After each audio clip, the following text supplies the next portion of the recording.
이번 시간은 공정거래 컴플라이언스 프로그램 등급평가, CP 등급평가에서 고득점을 획득하기 위한 현장평가 대응 전략입니다. CP 등급평가는 크게 1단계, 실적보고서, 서류평가, 2단계, 현장평가, 3단계, 심층면접평가로 나눠진다. 실질적인 평가 점수는 서류평가에서 산정되며 2단계 현장평가는 실적보고서 내용의 확인 정도이다.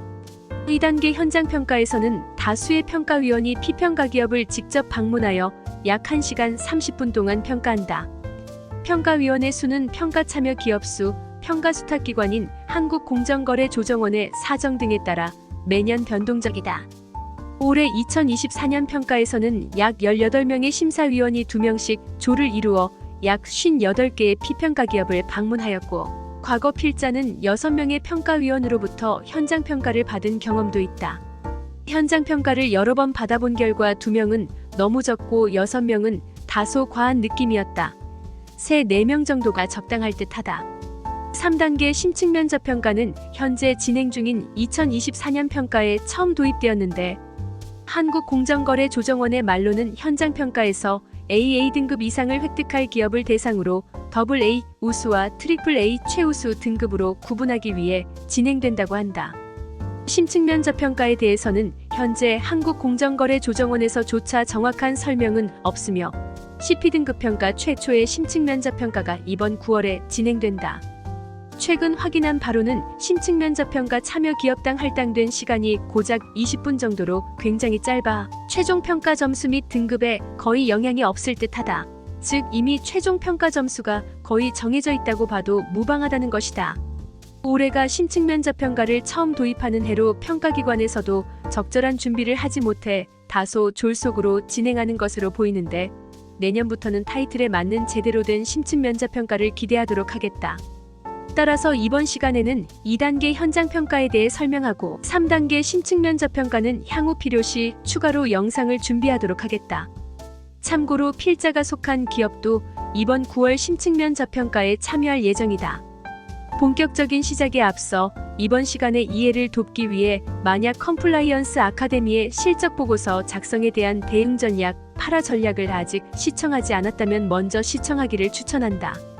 그럼 지금부터 CP 등급평가의 2단계 평가, 현장평가의 효과적 대응을 위한 3대 전략을 소개하도록 하겠다.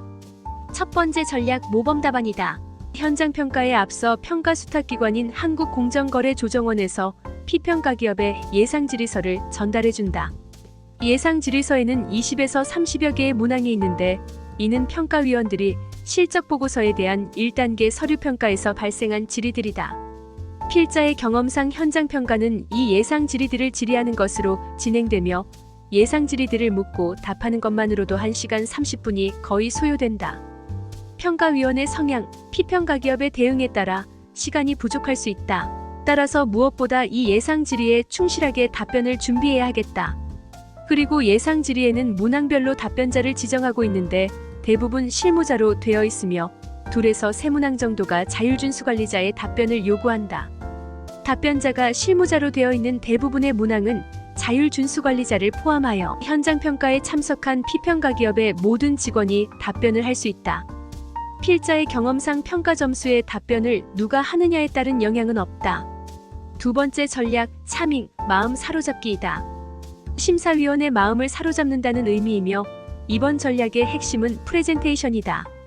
첫 번째 전략의 연장선에 있는 전략으로 예상 질의서의 답변을 파워포인트를 이용하여 프레젠테이션 형식으로 만드는 것이다. 독자가 평가위원이라고 상상해보자.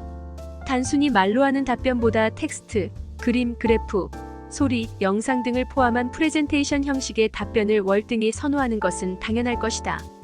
뿐만 아니라 프레젠테이션을 진행하는 당사자가 피평가자이기 때문에 현장평가를 주도적으로 이끌어갈 수 있는데, 이러한 분위기를 이용해 분량 제한 등의 이유로 실적보고서에 포함하지 못한 내용, 예상 질의에서 다소 벗어났지만 좋은 내용 등을 프레젠테이션에 포함시킬 수도 있다.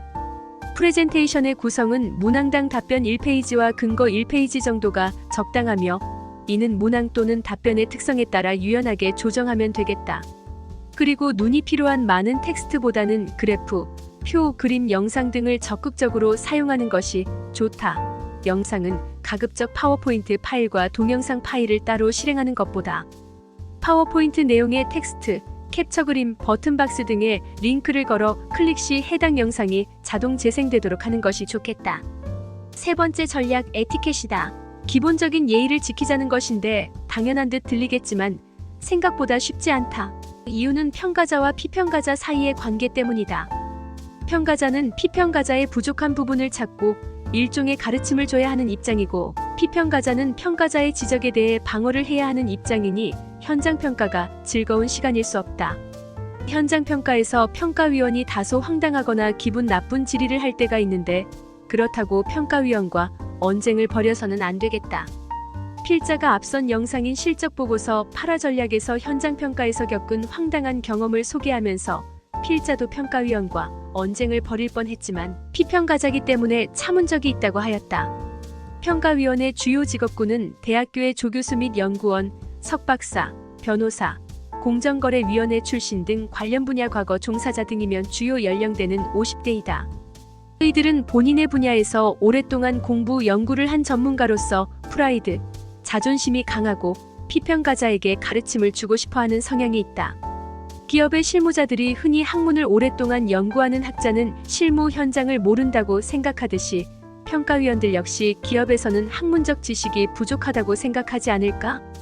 지금까지 CP등급 평가 고득점 노하우 1, 2편을 통해 실적 보고서 작성을 위한 8가지 전략, 현장 평가 대응을 위한 3가지 전략까지 CP등급 평가에 대한 전반적인 대응 방안에 대해 살펴보았는데, 다음 시간에는 평가지표별 세부 전략 중에 독자들이 가장 어렵게 생각하는 위험성 평가를 다룰 예정이다. 컴플라이언스 아카데미. 공정하고 투명한 사회에 기여합니다. 감사합니다.